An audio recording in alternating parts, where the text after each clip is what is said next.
Franco's antics on behalf of the church and medieval Catholic Spanish traditions. Franco creates havoc, according to Picasso, havoc upon nature, women, children, and Spanish culture itself. Picasso, at the height of the war, is asked to paint a mural for the Spanish government pavilion at the International Exhibition in Paris. This is in June 1937. This is where Guernica is created. Guernica is, in fact, the most ancient town of the Basques, and Guernica is the center of the Basque cultural traditions. And the city essentially is now in flames. The city was completely destroyed by insurgent German air raiders and bombers. As I mentioned, the Germans fly low and machine gun the populace.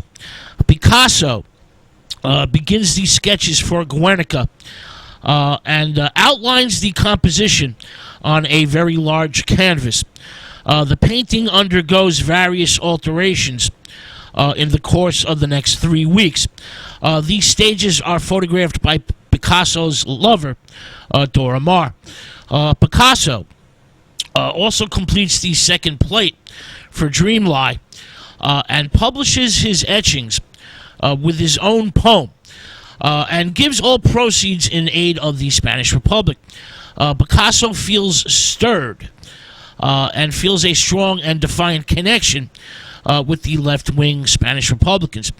His mural, Guernica, will now be transformed into a prophetic vision of doom, because Picasso knows that a massive World War II, is looming not far ahead. Guernica is a type of horrific scream.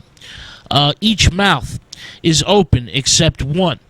The only closed mouth is on the dead baby in his mother's arms. It's the only mouth that is silent. Guernica deploys motifs from Picasso's earlier works. For example, you have the upturned baby's face.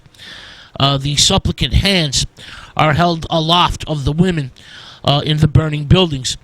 You have flames like teeth. That's from the crucifixion. His painting, The Crucifixion. You have bodies lying in the foreground, and you have the broken statue of a soldier. These are taken from the Minotaur. For example, a woman looks down from a window upon the scene, but she is now in horror. He's taking bits and pieces from other paintings and rearranging them, recreating them, recasting them for Guernica. Her extended arms hold a light that illuminates an injured horse. This is at the center of the painting. There's a single screeching bird that is between the head of the horse and the bull. The bull is Picasso himself, the one living male spectator of the event. The bull is also symbolic of the Bull of Spain that defies Franco even until its own death. Now, as I mentioned, the painting undergoes a series of transformations, so let's get into that a little bit. In the first version of Guernica, there's a dying soldier rather than a broken statue. The dying soldier raises one arm in a clenched, fisted, left-wing Republican salute. This dominates the center of the canvas. The soldier's other arm grips a broken sword. In the second version of Guernica, the raised arm of the soldier is still aloft. The clenched fist now holds ears of corn, and behind the dying soldier is the burning sun.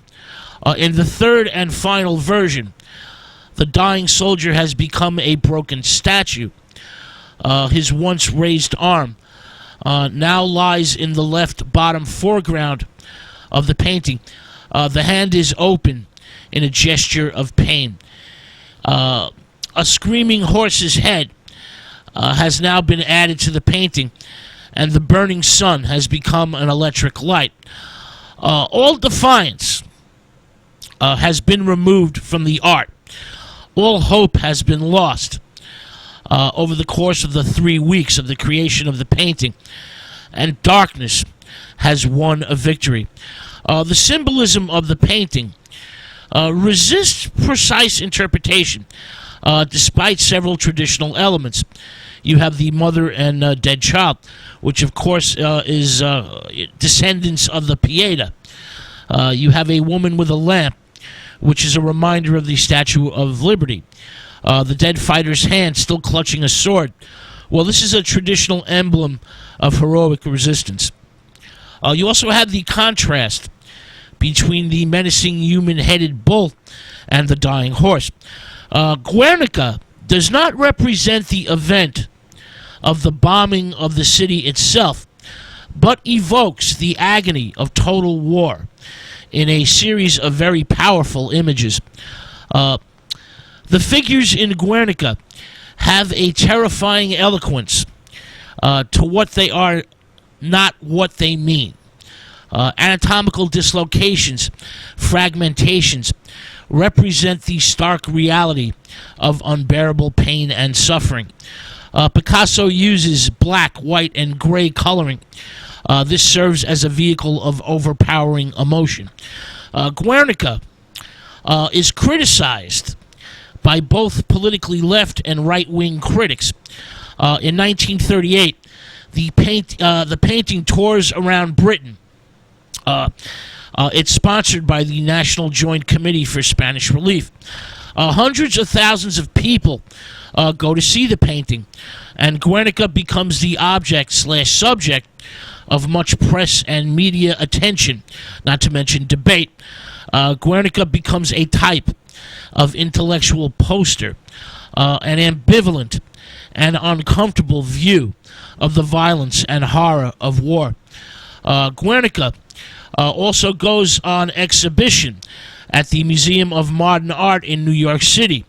It's actually at MoMA when Germany invades Poland on September 1st, 1939, and the Second World War begins.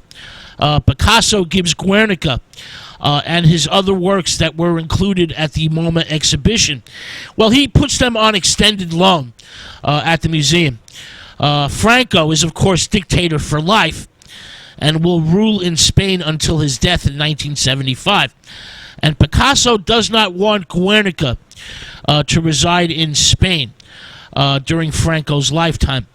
Picasso's legal advisors and family, his heirs, do eventually decide in 1981 that sufficient democracy has returned to Spain under the democratic rule of King Juan Carlos, and Guernica is sent to the Prado in Madrid. This happens in 1981. Picasso has in fact stipulated in his last will and testament that the painting is only to be returned, given back to Spain, after Franco dies, and the re-establishment of democratic values and public liberties have returned to Spain. Picasso, in fact, dies before Franco, but Pablo always gets what Pablo wants. And Franco does not live to see Guernica on Spanish soil. All right. With that thought, we're going to take another musical break. When we return, we're going to check out Picasso's life and work during the German occupation of France. During World War II, we're going to look into his activities in the Cold War and beyond. But first, a little bit more music. This is Motorhead with a classic live tune called Civil War. Stay with us. This is God Rock